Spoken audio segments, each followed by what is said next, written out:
Hello friends. तो आज के वीडियो में हम देखेंगे क्लास 10 का चैप्टर नंबर 1 जो कि है वास्तविक संख्या। ठीक है, वास्तविक संख्या जो है वो एनसीईआरटी का चैप्टर 1 है क्लास 10 का, है ना। और ये हर एक बोर्ड में, चाहे वो जेट बोर्ड हो, बिहार बोर्ड हो या फिर राजस्थान बोर्ड हो, कोई भी बोर्ड हो, उसमें जो एनसीईआरटी का पहला चैप्टर है वह है वास्तविक संख्या, यानी कि इंग्लिश में बोला जाए तो रियल नंबर। ठीक है, तो इसको इस चैप्टर को स्टार्ट करने से पहले हम थोड़ा सा देख लेंगे कि 9th क्लास में हम लोगों ने क्या क्या पढ़ लिया है। थोड़ा सा रिवीजन कर लेंगे 9th क्लास का, क्योंकि 10th क्लास का जो वास्तविक संख्या है उसको पढ़ने के लिए हमें 9th क्लास के कुछ ऐसे टॉपिक हैं जिनका आवश्यकता इस चैप्टर में पड़ेगी। ठीक है, तो हम लोग सबसे पहले देख लेते हैं कुछ संख्या के बारे में हम लोगों ने 9th क्लास में पढ़े हैं। जैसे कि हो गया प्राकृतिक संख्या, हो गया पूर्ण संख्या, पूर्णांक, परिमेय संख्या, अपरिमेय संख्या, वास्तविक संख्या, अभाज्य संख्या और भाज्य संख्या। ठीक है, तो इनके बारे में थोड़ा सा जानकारी इसमें ले लेंगे। उसके बाद हम लोग वास्तविक संख्या जो चैप्टर है क्लास 10 का फर्स्ट चैप्टर, उसमें हम लोग जाएंगे। ठीक है, तो देखते हैं प्राकृतिक संख्या कैसे कहते हैं। तो गिनती की जितनी भी संख्या है उसी को प्राकृतिक संख्या कहते हैं। जैसे 1 2 3 डॉट डॉट, ये इंफिनिटी यानी अनंत तक जाएगा। ठीक है, जितनी गिनती की संख्या जितनी भी जाएंगे वो सारे हो जाएंगे प्राकृतिक संख्या। ठीक है, पूर्ण संख्या, पूर्ण संख्या क्या होगा? सभी प्राकृतिक संख्याएं, उसमें सिर्फ सम्मिलित क्या हो जाएगा? जीरो। ठीक है, सिर्फ क्या शामिल हो जाएगा? जीरो। जीरो को लगा करके अगर सभी प्राकृतिक संख्या है 1 2 3 4, ये सभी जो है वो क्या हो जाएंगे? पूर्ण संख्या। प्राकृतिक संख्या में अगर जीरो शामिल है तो उसको क्या बोलेंगे? पूर्ण संख्या है वो। ठीक है, उसके बाद है पूर्णांक। ठीक है, तो पूर्णांक क्या होगा? जीरो से जो 1 2 3 यानी धनात्मक इंफिनिटी तक, और इधर -1 -2 और -3, इधर भी जो है ऋणात्मक इंफिनिटी तक जो जाएगा वो उसी को क्या बोलते हैं हम लोग? पूर्णांक बोलते हैं। ठीक है, अब है परिमेय संख्या। परिमेय संख्या आप लोग सब जानते हैं कि परिमेय संख्या किसे बोलते हैं? जो पी बाई क्यू के रूप में हो। ठीक है, जैसे पी बाई क्यू के रूप में लिखा जाता है, और जहाँ क्या हो, क्यू जीरो के बराबर नहीं होना चाहिए। ठीक है, उसी को क्या बोलते हैं? परिमेय संख्या। अपरिमेय संख्या क्या होगा? तो जिसे जो पी बाई क्यू के रूप में जिसे हम लोग नहीं लिख सकते, या फिर वैसी संख्या जो परिमेय संख्या ना हो, उसी को क्या बोलते हैं? अपरिमेय संख्या। ठीक है, जो परिमेय ना हो, परिमेय ना हो, उसी को क्या बोलते हैं? अपरिमेय संख्या। ठीक है, अब है वास्तविक संख्या। तो वास्तविक संख्या किसको बोलेंगे? तो जिसमें परिमेय और अपरिमेय दोनों शामिल है। ठीक है, तो वास्तविक संख्या किसको बोलेंगे? जिसमें परिमेय परिमेय और अपरिमेय दोनों। ठीक है, उसी को बोलते हैं वास्तविक संख्या। अब आ जाइए क्या? अभाज्य संख्या। तो अभाज्य संख्या किसको बोलेंगे? वैसी संख्या जिसके केवल और केवल दो गुणनखंड हो। केवल और केवल दो गुणनखंड, यानी कि वो सिर्फ और सिर्फ वन का टेबल, यानी कोई भी एक संख्या ले लिया जाए, जैसे कि 5 ले लिया जाए, तो 5 क्या है? वो सिर्फ वन के टेबल में आता है और खुद 5 के टेबल में आता है, यानी कि ये दो गुणनखंड ही होना चाहिए, इसके अलावा कोई तीसरा इसका गुणनखंड ना हो। ठीक है, कोई भी ऐसा संख्या जिसका दो ही गुणनखंड हो, उसका कोई भी तीसरा गुणनखंड ना हो, इसको क्या बोलते हैं? अभाज्य संख्या। ठीक है, जैसे कि सबसे छोटी सी अभाज्य संख्या क्या हो जाएगा?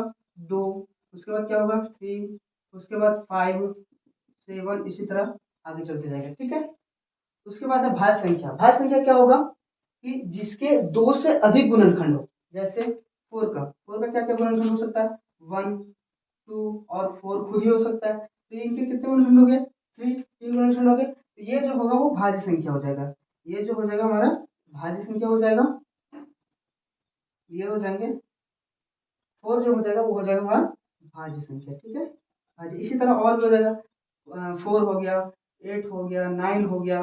ठीक है, 10 हो गया, 12 हो गया, ये सभी क्या है? भाज्य संख्या। ये सब क्या है? तो भाज्य संख्या। ठीक है, और अब जो हम लोग 10 क्लास का जो चैप्टर पढ़ने वाले हैं उसमें जो वास्तविक संख्या है उसमें मेन किसका किसका रोल है? तो परिमेय संख्या, अपरिमेय संख्या और वास्तविक संख्या। तो चैप्टर का ही नाम है वास्तविक संख्या, तो चलेगा, चैप्टर का ही नाम है वास्तविक। और वास्तविक किसके कहते हैं? तो जिसमें परिमेय और अपरिमेय दोनों सम्मिलित होता है। ठीक है, तो ये तीनों, तो ये तो चैप्टर का नाम ही है, उसमें परिमेय और अपरिमेय पढ़ना, और सबसे मेन है अभाज्य संख्या। ठीक है, फर्स्ट चैप्टर जो है उसमें मेन जो रोल है उस किसका है? अभाज्य संख्या का। हर बार क्या क्वेश्चन पूछेगा कि कोई दो संख्या देने का, बोलेगा अभाज्य गुणनखंड विधि द्वारा इन दोनों के बीच का एचसीएफ और एलसीएम ज्ञात करें। ठीक है, तो ये जो है वो पहला चैप्टर है 10 क्लास का। ठीक है, तो चलिए अब देखते हैं हम लोग 10 क्लास का फर्स्ट चैप्टर का एक्सरसाइज। एक्सरसाइज स्टार्ट करने से पहले हम तो बोलेंगे कि सबसे पहले उदाहरण हम लोग देखेंगे, क्योंकि अगर हम उदाहरण पहले सॉल्व कर लेते हैं तो आधा से ज्यादा क्वेश्चन तो ऐसे ही एक्सरसाइज वाले हम लोग अपने से सॉल्व कर सकते हैं अगर हम लोग उदाहरण का सॉल्व करके इधर एक्सरसाइज में अगर एंट्री करते हैं तो ठीक है। तो चलिए हम लोग देखते हैं एक्सरसाइज 1.1 का कुछ एग्जाम्पल। उससे पहले इनका चैप्टर नंबर 1 जो है वास्तविक संख्या, ठीक है, उसको स्टार्ट करते हैं। एक्सरसाइज 1.1 का उससे पहले जो उदाहरण दिए हुए उनको सॉल्व करेंगे, उसके बाद हम लोग चैप्टर में एंट्री करेंगे, ठीक है। तो चलिए देखते हैं उदाहरण नंबर 2। हम पहले ही बोल चुके हैं कि उदाहरण नंबर 2 से स्टार्ट करेंगे, क्योंकि उदाहरण नंबर 1 जो है वो थोड़ा थ्योरेटिकल है, ठीक है, तो उसको आप खुद से पढ़ करके और समझ सकते हैं। तो हम यहाँ जो स्टार्ट करेंगे वो उदाहरण नंबर 2 होगा, ठीक है। तो उदाहरण नंबर 2 हम लोग क्वेश्चन को भी देखते हैं। क्या है क्वेश्चन नंबर उदाहरण 2? संख्या 6 और 20 के अभाज्य गुणनखंड विधि से एचसीएफ और एलसीएम देखते हैं, ठीक है। तो दो संख्या दिया गया है 6 और 20, जिसको अभाज्य गुणनखंड विधि द्वारा क्या करना है, हमें एचसीएफ और एलसीएम याद करना है, ठीक है। चलिए देखते हैं। तो 6 है और 20 है, ठीक है। इसी का हमें एलसीएम भी निकालना है और एचसीएफ भी निकालना है, ठीक है। तो हम लोग बचपन में 3, 4, 5, 6 क्लास में पढ़ चुके हैं एलसीएम और एचसीएफ निकालने का विधि क्या होता है, ठीक है। तो पहले हम उसको देखेंगे, उसके बाद इसको सॉल्व करने का कोशिश करेंगे कि अभाज्य गुणनखंड विधि द्वारा कैसे सॉल्व होगा, ठीक है। तो चलिए देखिए, पहले हम लोग किस तरह बनाते थे एचसीएफ। जैसे कि जो बड़ा संख्या रहता था उसको क्या मानते थे हम, भाज्य, ठीक है। छोटी संख्या को क्या मानते थे, भाजक, ठीक है। और इनको दोनों को डिवाइड लगाते थे। तो 6 का टेबल में कितना आता था, कितना बार में जाएगा ये, 6 3 जा 18, माइनस करेंगे तो 2 आएगा, ठीक है। और ये जो आता था, अब ये क्या हो जाता है यहाँ पे, भागफल है ना, भागफल होता है। और ये क्या होता है, शेषफल है ना, ये होता है शेषफल, ठीक। तो ये तो हो गया भाग करने का विधि। अब इसमें हमको एचसीएफ निकालना है हम लोग को। एचसीएफ के लिए क्या होता था, अब जो ये शेष बचा है वही फिर से हम इसको घेरते थे। अब ये क्या बन जाता था हमारा, भाजक। अब ये क्या बन जाता था, भाजक। और ये 6 जो है वो क्या बन जाता था, भाज्य, ठीक है। ये क्या बन जाता था, भाज्य। अब फिर से इनको डिवाइड करेंगे तो 2 3 जा 6, ये कट गया, ठीक है, पूरी तरीके से कट गया। अब ये जो आगे फिर से मेरा क्या है, ये भागफल है ना। और इधर वाला जो जीरो आ गया तो शेषफल है। तो आंसर एचसीएफ जो निकलता था, एचसीएफ जो होता है हमारा, भाजक जो होता है वही एचसीएफ होता है। तो भाजक क्या है यहाँ पे, 2 आया, और 2 ही क्या है हमारा, एचसीएफ है, ठीक है।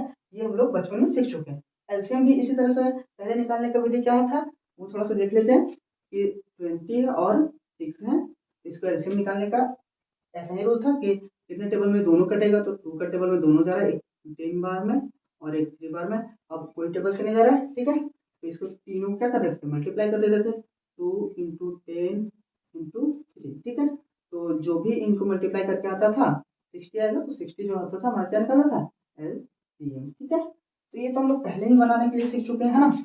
1 2 3 4 5 6 7 क्लास तक ही ये सब हम लोग सीख जाते हैं ना। तो अब जो 10 क्लास का है, जो वास्तविक संख्या चैप्टर है, उसमें हमने बोला गया कि अभाज्य गुणनखंड विधि द्वारा 6 और 20 का क्या करना है, एलसीएम और एचसीएफ ज्ञात करना है, ठीक है। तो चलिए देखते हैं कि अभाज्य गुणनखंड विधि द्वारा इसको इसी अभाज्य गुणनखंड विधि द्वारा एलसीएम और एचसीएफ कैसे ज्ञात करते हैं, ठीक। तो अभाज्य गुणनखंड विधि द्वारा ज्ञात करने के लिए पहले हमें इसे अभाज्य गुणनखंड के रूप में तोड़ना होगा। 6 को अभाज्य गुणनखंड के रूप में तोड़ना होगा कि इनके कौन कौन सा अभाज्य गुणनखंड होगा। 6 का कौन कौन सा अभाज्य गुणनखंड होगा, तो एक 2 होगा और एक 3 होगा, ठीक है। 1 तो होता ही है, सभी के लिए 1 कॉमन है। तो इसमें जो 6 का जो अभाज्य गुणनखंड होगा वो क्या होगा, 2 और 3, ठीक है। तो 6 का अभाज्य गुणनखंड क्या हो गया, 2 इंटू 3। और 20 का देखते हैं क्या होगा अभाज्य गुणनखंड। देखिए, अभाज्य गुणनखंड निकालने का मतलब क्या है कि सिर्फ और सिर्फ अभाज्य संख्या से ही इसको डिवाइड करना है, भाग लगाना है, ठीक है ना। ऐसा नहीं कि 20 है तो 4 से भी ये कट रहा है, तो ऐसा करते हैं 4 से डिवाइड कर देते हैं, 5 बार में तो कट ही जाएगा। तो क्या 4 हमारा अभाज्य संख्या है, 4 अभाज्य संख्या नहीं है, क्योंकि उसके कितने गुणनखंड हो गए, उसके खुद 3 गुणनखंड है ना। 1 से भी डिवाइड लग जाएगा, ठीक है, और 2 से भी जाएगा और 4 से भी कटेगा, है ना। तो वो 4 मेरा अभाज्य संख्या नहीं है, इसलिए अभाज्य संख्या से यहाँ भाग देना है, ठीक है। जो अभाज्य संख्या उसी से यहाँ तोड़ना है, ठीक है ना, उसी को भाग लगा करके देखना है कि क्या वो जो संख्या जो कट रहा है वो भाज्य है या फिर अभाज्य है। हमें अभाज्य बोला गया है, तो सिर्फ अभाज्य संख्या से ही इसको डिवाइड लगाएंगे। तो कितना से सबसे पहले लगेगा, 2 से, क्योंकि 2 सबसे छोटी अभाज्य संख्या है। तो 2 से लगेगा कितने बार में कटेगा ये, 3 बार में, ठीक है। और फिर दूसरी जो अभाज्य संख्या जिससे कटेगा 10 कौन सा है, तो वो है फिर से 2 ही है, कितने बार में, 5 बार में। अब देखिए जो यहाँ पर जो गुणनखंड आए हैं, ठीक है, यहाँ जो संख्याएं आए हैं वो कौन कौन से, 2 है, 2 है और 5 है। ये तीनों के तीनों क्या है, तो अभाज्य संख्या है। तो 20 का जो अभाज्य गुणनखंड होगा वो कौन कौन सी संख्या होंगे, 2, 2 और 5, यही होंगे। ठीक है, अब हम एचसीएफ निकालना है हमको इसमें। एचसीएफ का फुल फॉर्म क्या होता है, हाईएस्ट कॉमन फैक्टर। ठीक है, यानी कि जो एचसीएफ इज इक्वल टू क्या होगा, दोनों में देखिए तो कॉमन कौन सा आ रहा है, तो 2 आ रहा है, दोनों में कॉमन क्या आ रहा है, 2, तो एचसीएफ हमारा क्या हो जाएगा, 2। ठीक है, दोनों में जो कॉमन आएगा वही एचसीएफ होता है। ठीक है, तो दोनों में कॉमन क्या आ गया, 2, तो हो गया हमारा एचसीएफ। अब देखते हैं एलसीएम के लिए। एलसीएम क्या होगा, एचसीएफ जो निकला, दो संख्या जो कॉमन होती है उसी को एचसीएफ निकालते हैं। अब उन दोनों संख्या से कोई एक संख्या एलसीएम के लिए लेंगे हम, और बाकी जो बच गए जो कॉमन नहीं मिले हैं, ठीक है, दोनों में से जो कॉमन नहीं है उन सभी को यहाँ मल्टीप्लाई में लिख देंगे। ठीक है, तो 2 है, फिर 3 है और 5 है। अब इन सभी का अगर हम मल्टीप्लाई करें तो वो एलसीएम निकल जाएगा। तो मल्टीप्लाई करने के बाद कितना होता है, 60। तो एचसीएफ हमारा 2 आ गया इस क्वेश्चन के लिए, और एलसीएम कितना आ गया, 60। ठीक है, और यही हो गया आंसर। अब आज गुणनखंड विधि द्वारा हम एलसीएम भी निकाल चुके हैं और एचसीएफ भी निकाल चुके हैं। ठीक है, यदि आप लोग को समझ में ना आ रहा हो तो कमेंट में आप बोल सकते हैं कि कहाँ पे समझ नहीं आ रहा है, और अगर हम वीडियो में थोड़ा फास्ट बोल रहे हैं तो कमेंट में आप बता सकते हैं कि क्या कोई जो मेरा बोलने का स्पीड है वो फास्ट है या फिर स्लो है या ठीक है। ठीक है, और अगर समझ में नहीं आ रहा तो आप कमेंट में बोल सकते हैं कि क्या नहीं समझ में आ रहा है, अगले वीडियो में उसको फिर से हम इसको रिवाइज कर देंगे या फिर इसको फिर से सॉल्व कर दिया जाएगा। ठीक है, तो आप स्क्रीनशॉट करके इसको अच्छे से समझ सकते हैं। अब हम लोग देखेंगे उदाहरण नंबर 3। ठीक है, क्या देखेंगे, उदाहरण 3। उदाहरण 3 क्या है, क्वेश्चन बोल रहा है अभाज्य गुणनखंड विधि द्वारा 96 और 404 का एचसीएफ ज्ञात कीजिए और फिर इनका एलसीएम ज्ञात कीजिए। ठीक है, यानी कि पहले एचसीएफ निकालना और फिर उसके बाद इसका एलसीएम भी निकालना है। ठीक है, तो चलिए देखते हैं कितने कौन कौन से कितने कितने संख्या दिए हुए हैं। तो 96 और 404 का क्या दिया हुआ, तो इसका पहले तो हमें एचसीएफ निकालना, उसके बाद फिर एलसीएम निकालना, और कौन सा विधि से, पहले से बताते आ रहे हैं कि अभाज्य गुणनखंड विधि से। ठीक है, तो अभाज्य गुणनखंड विधि द्वारा हम लोग इसे देखते हैं कि 96 का कौन कौन सी संख्या अभाज्य गुणनखंड होंगे, है ना। तो 96 का कौन कौन अभाज्य गुणनखंड होंगे और 404 का कौन कौन से अभाज्य गुणनखंड होंगे। तो पहले इधर रफ, एग्जाम में यदि क्वेश्चन आता है तो आप साइड में ही रफ कर सकते हैं। ठीक है, कॉपी के साइड में लिख देंगे तो रफ, और वहीं कर सकते हैं, यही कर सकते हैं। तो 96 का जो होगा वो क्या हो जाएगा, ये 2 का टेबल से सबसे पहले जाएगा, अभाज्य संख्या तो सबसे छोटा 2 ही है, 2 से डिवाइड लग भी रहा, तो देखिए कितना आएगा, 2 से 48, तो फिर 2 से जाएगा, 2 2 जा 4, 2 4 जा 8, 2 से 12, फिर 2 से 6, 2 से 3।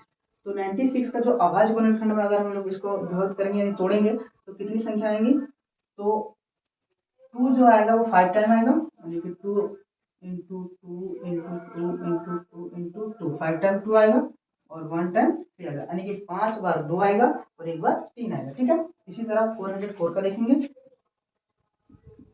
तो 404 का अभाज्य गुणनखंड में तोड़ते हैं इसको, कितना आएगा, 2 से जाएगा सबसे पहले, 202 आएगा, फिर 2 से जाएगा 101। अब इसके बाद कोई भी बात संख्या से नहीं टूटेगा। ठीक, तो यहाँ लिखना होगा हमें 2 इंटू 2 इंटू 101। ठीक है, तो हमें पहले क्या निकालना बोला, एचसीएफ। ठीक है, एचसीएफ आप पहले ही क्वेश्चन से पता चल गया होगा कि एचसीएफ आप कैसे निकाल सकते हैं, जो दोनों में कॉमन होगा उसी को हम लोग क्या बोलते हैं कि एचसीएफ हो जाता है। तो देखिए दोनों में कॉमन कौन कौन सा आ रहा है, एक ये 2 आ रहा है और एक तो ये 2 आ रहा है, दोनों में से क्या आ रहा है, तो 2 कॉमन आ रहा है। ठीक है, तो इनमें से एक तो 2 बाहर आ जाएगा, कॉमन है तो, और फिर इनमें से भी एक 2 बाहर आ जाएगा। ठीक है, अब इन दोनों को मल्टीप्लाई करेंगे तो कितना आएगा, 4। ठीक है, तो 4 जो होगा वो इसका एचसीएफ आ जाएगा। ठीक है, दोनों में कौन कौन सी संख्या जो थी वो कॉमन आ रही थी, तो दोनों में से देखिए तो दोनों में 2 एक बार आ रहा था, फिर दोनों में 2 फिर से एक बार आ रहा था। ठीक है, दोनों में, उसके बाद देखा जाए तो इसमें 2 है, 2 है, 2 है, 3 है, इसमें फिर कुछ भी संख्या ऐसे जो नहीं दोनों में मैच करता है। ठीक है, तो 4 आ गया, ये हो गया एचसीएफ। अब है एलसीएम। ठीक है, तो एलसीएम आप पहले के तरीके से भी निकाल सकते हैं जो हम बता चुके हैं। एलसीएम निकालने के लिए क्या होगा, जो दोनों में कॉमन है उसको एक बार लेंगे, फिर ये दोनों में जो कॉमन है उसको एक बार लेंगे, और बाकी जो बच गए वो सारी संख्या ले लेंगे। ठीक है, तो कितना है, 2 बचा, 2 बचा, फिर 2 बचा। ठीक है, और फिर 3 और 101 है, तो इसको मल्टीप्लाई करेंगे तो कितने आ जाएंगे आंसर। तो इन सभी को मल्टीप्लाई करने के बाद आता है 96 यानी 9696 आता है। ठीक है, लेकिन ये जो था वो हम लोग किस तरह बना दिए, जो पहले जो रूल बनाए थे उसी से। ये भी गलत नहीं है, इस तरह से बना करके छोड़ देंगे तो कोई दिक्कत नहीं है। लेकिन इसमें एक और तरीके से हम एलसीएम निकाल सकते हैं। एक प्रॉपर्टी होता है, रूल होता है कि यदि दो संख्याएं दी हुई, ठीक है, ये दो संख्या दी हुई है 96 और 404, तो फॉर्मूला कैसे निकालना पहले देखिए। एलसीएम इंटू एचसीएफ, दो संख्याओं का एलसीएम इंटू एचसीएफ बराबर होता है पहला संख्या गुने दूसरा संख्या, ठीक है, ये होता है। अब हमें बोला एलसीएम निकालने का, ठीक है, तो ये देखिए मल्टीप्लाई में है, इधर जाएगा तो क्या हो जाएगा, डिवाइड में, तो एलसीएम इज इक्वल टू क्या हो जाएगा, पहला संख्या इंटू दूसरा संख्या बटा एलसीएम, ठीक है। ये फॉर्मूला बहुत इंपॉर्टेंट है, आगे का एक्सरसाइज में जो है वो ये फॉर्मूला से हमें क्वेश्चन को सॉल्व करना पड़ेगा, ठीक है। तो ये फॉर्मूला आप याद रखेंगे कि एलसीएम बराबर होता है पहला संख्या इंटू दूसरा संख्या डिवाइड बाय एचसीएफ, ठीक है। ये जो है वो आगे का जब एक्सरसाइज के क्वेश्चन हम लोग सॉल्व करेंगे उसमें ये फॉर्मूला का यूज करेंगे, ठीक है। तो ये जो एलसीएम निकला है 96 और 96 है ना, यानी कि आंसर जो आया है 9696, वो देखते हैं कि इससे भी आता है सेम टू सेम, वो चेक कर लेते हैं एक बार। तो देखिए पहले ही एचसीएफ निकाल चुके हैं, 4 आया एचसीएफ, अब इस फॉर्मूला पर बैठा देते हैं हम लोग। एलसीएम इज इक्वल टू पहला संख्या क्या है 96, पहला संख्या हमारा क्या है 96 इंटू दूसरा संख्या क्या है तो 404, 404 और एचसीएफ निकाल चुके हैं, कितना आया है 4, ठीक है, तो 4 से डिवाइड दे दीजिए, तो कितना चलेगा 4 से कट जाएगा कितना बार में 4 टू जा 8 और 4 4 जा 16, ठीक है। अब इसको अगर हम मल्टीप्लाई करेंगे तो कितना आ जाएगा, अब देख लीजिएगा मल्टीप्लाई करके तो आ जाएगा आपका 9696, ठीक है, यही राइट आंसर आ जाएगा आपका। आप खुद से करके देख लीजिएगा कि 24 और 404 को मल्टीप्लाई करते हैं तो 9696 आता है या फिर नहीं आता, ठीक है। तो आप इस तरह से भी निकाल सकते हैं, ठीक है, एलसीएम डायरेक्ट निकाल सकते हैं इस तरह से, या फिर फॉर्मूला में बैठा करके भी आप निकाल सकते हैं। तो इसके लिए आप ये याद रखना पड़ेगा आपको, ये बहुत ही ज़्यादा इम्पोर्टेंट क्वेश्चन है, आप कॉपी में नोट कर लीजिएगा। इस रूल से भी निकालिएगा तो वही सेम का सेम यही आंसर आएगा, और ये रूल से भी चलिएगा तो आपका सेम का सेम यही आंसर आएगा, ठीक है। तो दोनों में से जो भी आपको अच्छा लग रहा है वो दोनों में से दोनों बना सकते हैं, या फिर दोनों में से कोई एक अच्छा लग रहा है उसको बना करके आप देख सकते हैं, ठीक है। और ट्राई करना है बहुत ज़्यादा आपको खुद से, ठीक है। इसमें क्या करना है, अगर आप ट्राई नहीं करते हैं तो आप भूल जाएंगे फिर, ठीक है, तो आप ट्राई करते रहिए, ठीक है। चलिए देखते हैं नेक्स्ट। नेक्स्ट 4 है, उदाहरण नंबर 4, ठीक है। उदाहरण 4 है, क्या है, संख्या 6, 72 और 120 का अभाज्य गुणनखंड विधि द्वारा एचसीएफ और एलसीएम ज्ञात कीजिए। तीन संख्या दी हुई है, 6 दिया हुआ है, 72 दिया हुआ है और 120 दिया हुआ है, और इसका बोला है अभाज्य गुणनखंड विधि द्वारा क्या निकालना है, तो एचसीएफ और एलसीएम निकालना है, ठीक है। तो चलिए इसको भी सॉल्व करते हैं, सेम वही रूल है। तो पहले हम लोग 6 का अभाज्य गुणनखंड के रूप में तोड़ेंगे, फिर 72 को अभाज्य गुणनखंड के रूप में तोड़ेंगे और 120 को भी अभाज्य गुणनखंड के रूप में तोड़ेंगे। तो पहले एक एक करके करते हैं, तो इसको तो पता ही है, इसका तो पहले ही क्वेश्चन में पता है कि कितने कितना आएगा अभाज्य गुणनखंड के रूप में, कौन कौन सी संख्या आएगा, तो 2 आएगा और 3 आएगा, ठीक है। अब 72 को हमको देखना है, तो 72 का कैसे करेंगे, तो ये 2 से जाएगा, 2 3 जा 6 और 2 6 जा 12, ठीक है। फिर 2 से जाएगा तो 202, 2 8 जा 16, ठीक है। फिर 2 से जाएगा 9, 3 से 3, तो ये अभाज्य गुणनखंड के रूप में आ गया। तो कौन कौन सी संख्या आए हैं, 2 आया है, 2 आया है, फिर से 2, 3 और 3, ठीक है। अब 120 का देख लेते हैं, 120 का अगर देखते हैं तो 2 से जाएगा, 2 से 12 60 बार में, 2 से जाएगा तो 30 दूनी 60, 2 से जाएगा 15, 2 से जाएगा 2 से जाएगा नहीं, 3 से जाएगा 3 और 5 आएगा, ठीक है। तो क्या क्या आ गया, 2 गुने 2 गुने 2 गुने 3 गुने 5, यही है। अब देखते हैं कि इसमें एचसीएफ निकालना है, तो एचसीएफ कैसे निकलेगा। अब तो आसानी लगेगा आप लोग को, जो कॉमन तीनों में दिख रहा है उसको बाहर निकाल देना। ये तीनों में क्या दिख रहा है, अब क्या करना है, दो में नहीं देखना, अब जो तीनों में कॉमन होगा वही एचसीएफ होगा, ठीक है। तो तीनों में क्या मिल रहा है मुझे, 2 मिल रहा है, तो एक तो बाहर आ गया। अब देखिए एक और संख्या मिल रहा है 3, है ना, तीनों में कौन सी संख्या मिल रहा है, तो 3 मिल रहा है, तो ये 3 बाहर आ जाएगा, तो मल्टीप्लाई करेंगे तो कितना आ जाएगा 6, एचसीएफ कितना आ गया 6 आ गया। अब हमें एलसीएम निकालना है, एलसीएम क्या बोलते हैं, जो दोनों में कॉमन जो आया है, ठीक है, तीनों में से जो कॉमन आया है उन संख्याओं को एक बार लिखेंगे 2, और फिर से इसमें क्या आया 3, ठीक है। अब एक बार ही ये दोनों को लिखेंगे, बाकी जितने भी बाहर बच गए उन सभी को क्या करना है, लिखना है, ठीक है। और फिर बाद में मल्टीप्लाई कर देना है। तो 2 बच गया ठो, फिर तो क्या बच गया 2 यहाँ बचा हुआ, और इसमें 3 बचा हुआ है, और लास्ट में क्या बचा, फिर से 2 बचा हुआ है, ये 2 है, और लास्ट में फिर ये 5 है। इन सभी को मल्टीप्लाई कर देंगे तो आ जाएगा हमारा आंसर, ठीक है, एलसीएम निकल जाएगा। तो इन सभी को मल्टीप्लाई करके क्या आएगा, तो 14 40 1440 आ जाएगा एलसीएम, ठीक है, और यही आंसर है, ठीक है। तो ये एक्सरसाइज को स्टार्ट करने से पहले 1.1 का 3 उदाहरण थे, उदाहरण 4 टोटल उदाहरण थे, और 1 से 4 तक तो हमने 3 ही सॉल्व किए। एक तो जो था वो बोल चुके पहले कि थ्योरेटिकल था, तो वो आप खुद से ही कर सकते हैं, समझ सकते हैं पढ़ करके, ठीक है। बाकी जो सॉल्व करने वाला था तो 1 2 2 3 4 था, तो जो हमने 2 3 4 तीनों को बोर्ड में बता दिए, ठीक है। अब आप इसको क्या करना है कि प्रैक्टिस करना है घर में खुद से। एक बार वीडियो देखिए, नहीं समझ में आ रहा तो पॉज कर करके वीडियो को देखते रहिए, ठीक है। क्या नहीं समझ में आ रहा तो आप कमेंट कर सकते हैं, कमेंट करके पूछिए क्या नहीं समझ में आया। फिर से नेक्स्ट वीडियो में इसको दोबारा सॉल्व कर दिया जाएगा, ठीक है। और आप जितना ज़्यादा रिवीजन करेंगे आपके लिए उतना ही प्रॉफिट होगा, बेनिफिट होगा, ठीक है। तो आशा करते हैं कि आपको वीडियो अच्छा लगा होगा, और अगर इससे थोड़ा सा टोटल एनसीईआरटी सॉल्यूशन होगा, ठीक है। टोटल एनसीईआरटी का टोटल सॉल्व मिलेगा, ठीक है, सॉल्व किया जाएगा, मैथ का पूरा सॉल्यूशन मिलेगा आपको वीडियो में, ठीक है। अब बस वीडियो को देखिए, अगर पसंद आ रहा है तो लाइक कीजिए, और कुछ ऐसा आपको आपके द्वारा जो सजेशन भी देना है कि इसे थोड़ा स्लो कीजिए, थोड़ा फास्ट कीजिए, ठीक है, तो वैसे ही बताया जाएगा आपको, ठीक है।